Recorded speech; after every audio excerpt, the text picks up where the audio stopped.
Hello YouTube and welcome to Musicology for the People. As it is still Women's History Month, I thought we would talk about one of the most important women of the Baroque period, Barbara Strozzi.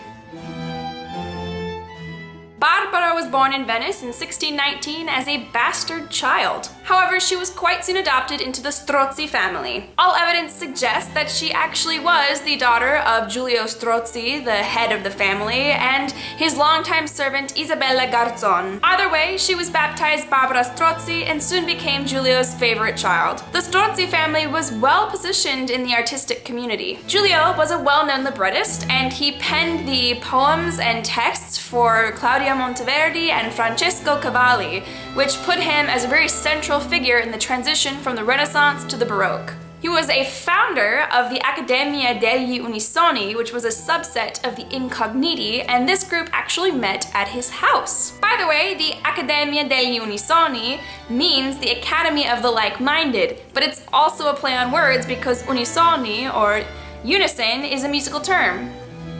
Funny. Barbara was a favorite amongst the society, and she soon became their most popular singer. Her father encouraged her to perform and also arranged for her to study composition as well. At a time when women were not encouraged to participate in intellectual pursuits, Barbara was an integral member of this society. In fact, the published works that the society produced were all dedicated to Barbara, which made her quite famous in the intellectual community at large.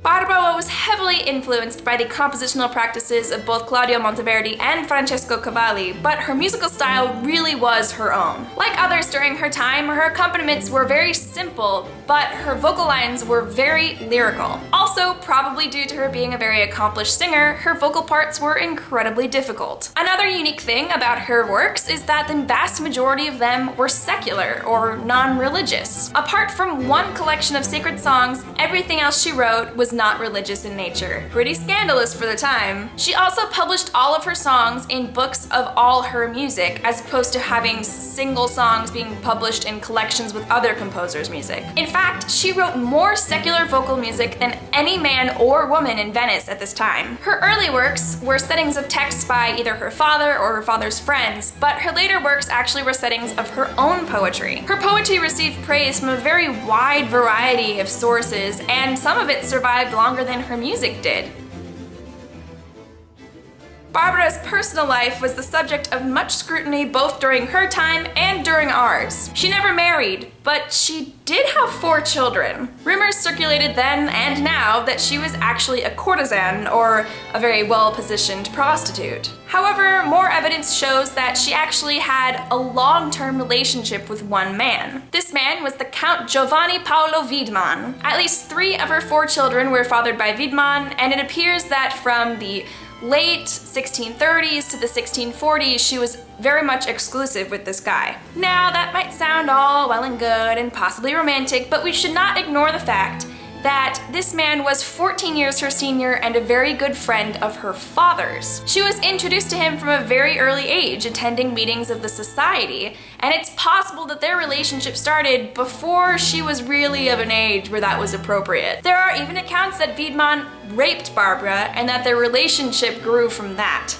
which is really creepy. He had a wife, the Countess Camilla Wiedmann, and they had several legitimate children together. When Wiedmann died, he left absolutely nothing to Barbara and their 3 children. Fortunately, Barbara had quite a lot of money left from her father's estate, and she was making a decent amount of money from her own publications as well. The Countess knew of her husband's illicit affair with Barbara, and actually later became friendly enough with Barbara to support 2 of her daughters when they decided to enter a convent. Barbara Strozzi was a woman far ahead of her time. She made a comfortable living on her own, never got married, had 4 kids and raised them as a single mother. 4 kids as a single mom, wow. And became a formidable composer and poet in Italy. Her name is matched with some of the greatest compositional geniuses of the time, and her works continue to be performed today. I hope you enjoyed this week's video and learning about the amazing Barbara Strozzi.